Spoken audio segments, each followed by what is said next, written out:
Hello, this is Peter Thompson. I'm delighted to welcome you to this short video where I'm going to share with you just why there is an opportunity that's recently opened up in the USA, in Canada, in Ireland, and here in the United Kingdom. You and I are fully aware from the sheer volume of news coverage what's been going on in business, in banking, and in government over the last few years, aren't we? You know, the old rules for life were very clear. You put your trust in your government, you put your trust in the great financial institutions of the world, and you put your trust in your employer. You worked hard for 45 years or so, paid off your mortgage and lived on your pension happily ever after. Well, some people were able to. Now, those old rules have changed, and changed dramatically. Here are the facts. In October 2001, the Enron scandal was revealed, leading to the bankruptcy of the Enron Corporation and the dissolution of Arthur Andersen, one of the 5 largest accountancy partnerships in the world. In September 2008, Lehman Brothers, the 4th largest investment bank in the USA, finally announced its insolvency, the largest bankruptcy ever filed in US history. Stock markets plummeted, terrifying investors and individuals all over the world.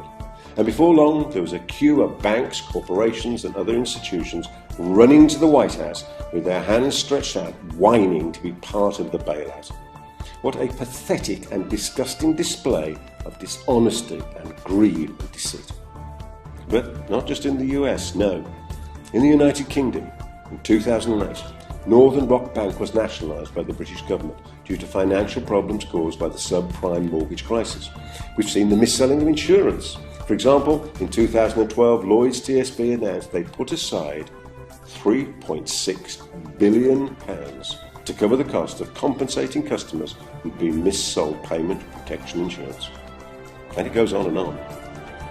All we know is that you and I and the other members of the general public are going to be the ones to have to pay for these mistakes for years and years and years to come. And all this set against the backdrop of the global scene, where we're seeing problems with countries and governments and currency. Currency, mind you, not money. There's no problem with money. But more of that in a moment. Countries are getting into debt problems and having to instigate austerity measures. Greece, Spain, Ireland, Portugal, even the United Kingdom. There's mounting pressure on business and markets, and more importantly, pressure on people and their finances and their lives. People just like you and me and the people we know. So let's look at money and why this opportunity exists right now. Despite our wish that love makes the world go around, in modern times it's the state of the world's finances that make things work, or stops things working. People's pensions have been decimated, interest rates are at an all-time low, and with recession biting, massive job cuts almost everywhere.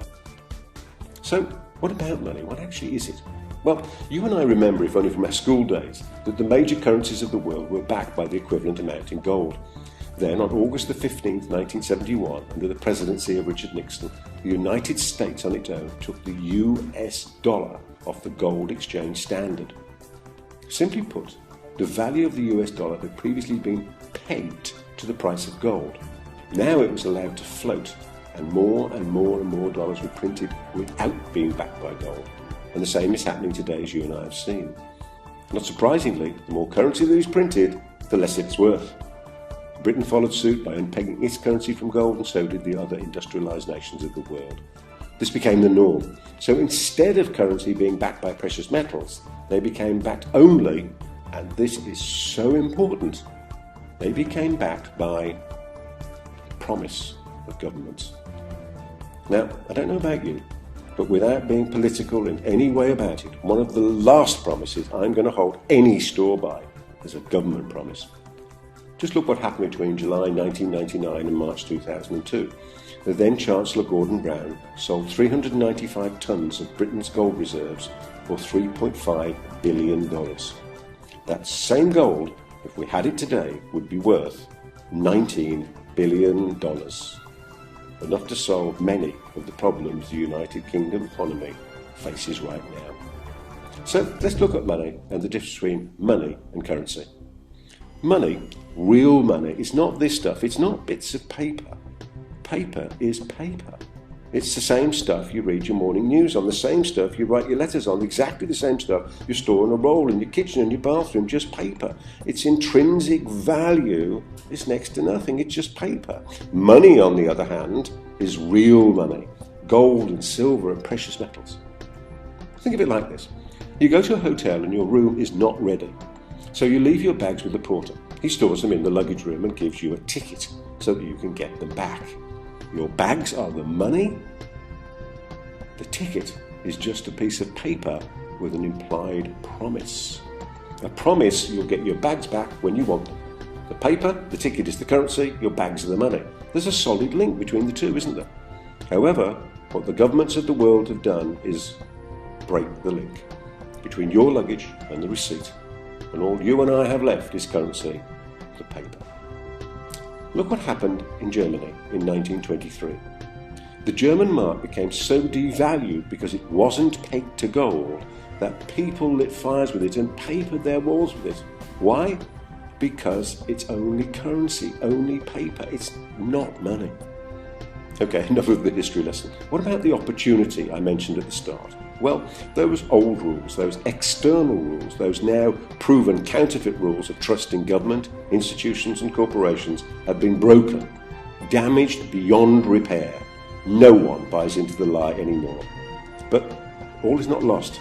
There's still time because the new rules, the internal rules, the genuine rules, give us a more clearly defined map.